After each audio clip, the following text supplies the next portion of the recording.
Students, अब हम द्रव्यवाचक संज्ञा की परिभाषा और उसके उदाहरण को समझेंगे। द्रव्यवाचक संज्ञा और समूहवाचक संज्ञा ये जातिवाचक संज्ञा के अंतर्गत ही आते हैं। यानी जो शब्द किसी ठोस, तरल पदार्थ, धातु, अधातु या द्रव्य का बोध कराते हैं। द्रव्य यानी द्रव्य वो चीज़ होती है जो लिक्विड होती है, जैसे कि पानी हो गया, तेल हो गया, ठीक है, जो लिक्विड चीज़ें होती हैं। और ठोस पदार्थ वो होते हैं जैसे कि सोना, चांदी, लोहा, ठीक है। और धातु, ये धातु होते हैं, ठीक है, जैसे कि चावल हो गया, गेहूं हो गया। तो ये सभी क्या है? पदार्थ हैं। तो जिन संज्ञा शब्दों से किसी पदार्थ या धातु का बोध हो उसे द्रव्यवाचक संज्ञा कहते हैं, या फिर पदार्थवाचक संज्ञा भी कहते हैं। द्रव्यवाचक संज्ञा को पदार्थवाचक संज्ञा भी कहते हैं। जैसे दूध, घी, गेहूं, सोना, चांदी, ऊन, पानी आदि जो हैं ये द्रव्यवाचक संज्ञाएं हैं। जैसे दूध, घी जो हो गया, और तेल, ये सभी तरल पदार्थ में आते हैं, यानी द्रव्य में आते हैं। गेहूं, चावल, ये सभी ठोस में आते हैं। सोना, चांदी जो है ये धातु में आते हैं। और द्रव्यवाचक संज्ञा को पहचानने का एक और तरीका है, यानी ऐसे शब्द जिन शब्दों से कोई दूसरी चीज़ें बनती हों, जैसे कि दूध जो है आपका द्रव्यवाचक संज्ञा है, लेकिन इनसे दूसरी चीज़ें बनती हैं। सोने से भी गहने बनते हैं, चांदी से भी गहने बनते हैं, और लोहा जो है उनसे भी बहुत सारा सामान बनाया जाता है, ठीक है। गेहूं से आटा बनता है, घी से भी हम बहुत सारे पकवान बनाते हैं, ऊन से हम बहुत सारे स्वेटर बुनते हैं। तो इसलिए पानी से भी बहुत सारी, जैसे शिकंजी बनाते हैं, ओके।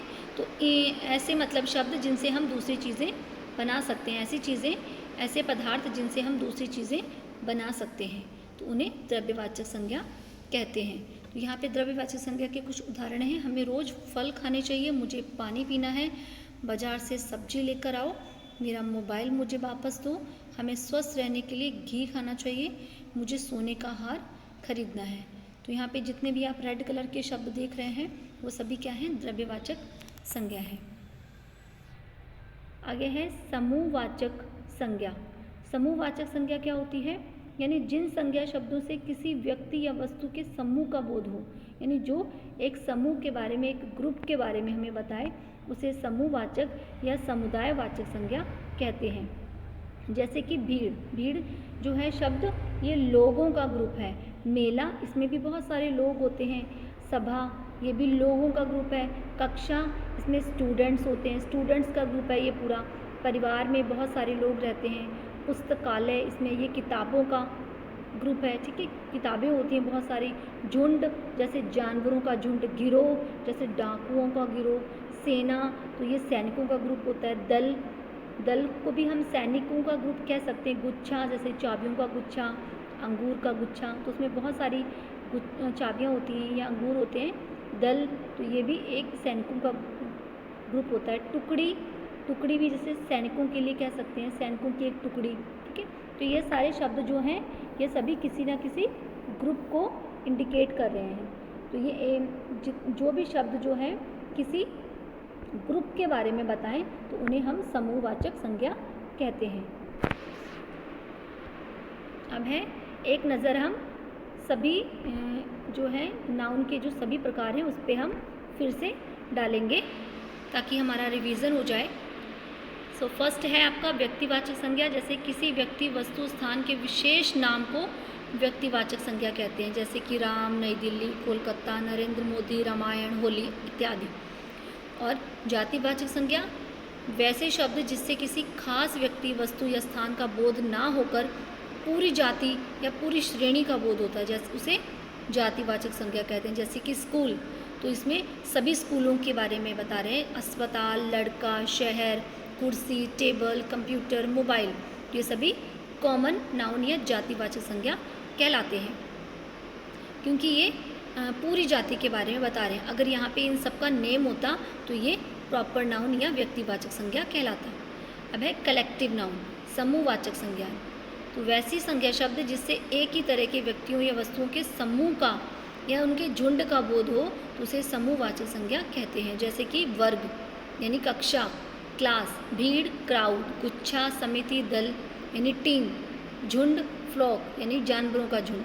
तो ये सभी शब्द जो हैं ये समूहवाचक या कलेक्टिव नाउन कहलाते हैं। आगे मटेरियल नाउन या द्रव्यवाचक संज्ञा। जिस संज्ञा से किसी द्रव्य या किसी पदार्थ का बोध होता है उसे क्या कहते हैं? उसे द्रव्यवाचक संज्ञा कहते हैं। और द्रव्यवाचक संज्ञा की एक पहचान और होती है कि हम इसको ना तो गिन सकते हैं और ना इसको हम नाप तोल सकते हैं। ऐसे संज्ञा को हम द्रव्यवाचक संज्ञा कहते हैं। जिसको हम गिन नहीं सकते और नाप तोल नहीं सकते उसे हम द्रव्यवाचक संज्ञा कहते हैं। जैसे कि तेल हो गया, पेट्रोल हो गया, पानी हो गया, ठीक है। तो इन सबको क्या है, हम गिन भी नहीं सकते और नाप तोल भी नहीं सकते। जैसे आटा गेहूं को आप गिन सकते हो, नहीं गिन सकते। दाल को गिन सकते हो, नहीं गिन सकते, ओके। हाँ, इनकी नाप तोल होती है जो द्रव्यवाचक यानी पदार्थवाचक संज्ञा के अंतर्गत आते हैं। जैसे कि दाल, आटा, गेहूं, इनकी नाप तोल कर सकते हैं लेकिन इनको हम गिन नहीं सकते। जो द्रव्यवाचक होते हैं जैसे कि तेल, पेट्रोल, पानी, तो इनको भी हम गिन नहीं सकते, ओके। नेक्स्ट है आपका अब्स्ट्रैक्ट नाउन। तो ऐसे संज्ञा शब्द जिसे हम छू नहीं सकते और ना देख सकते हैं, सिर्फ महसूस कर सकते हैं, उसे क्या कहते हैं? भाववाचक संज्ञा कहते हैं। जैसे कि ईमानदारी। कोई इंसान ईमानदार है तो हम उसके कर्म से देख सकते हैं, उसके कामों से, कि वो ईमानदार है। हम उसको वैसे नहीं दे सकते, ना तो हम उसको छू सकते हैं, सिर्फ उसकी ईमानदारी को हम महसूस कर सकते हैं। और उसके अंदर सच्चाई है उसको भी हम महसूस कर सकते हैं। खुशी है तो ये चीज़ भी हम महसूस कर सकते हैं। अगर हमें किसी चीज़ की खुशी है तो उसको हम फील कर सकते हैं, तो उसको हम देख नहीं सकते। अगर प्यार है तो वो भी हम फील कर सकते हैं। तो ये शब्द क्या कहलाते हैं? ये भाववाचक या अब्स्ट्रैक्ट नाउन कहलाते हैं। आई होप सभी बच्चों को संज्ञा और उसके भेद अच्छे से समझ में आ गए हैं। So thank you and have a nice day.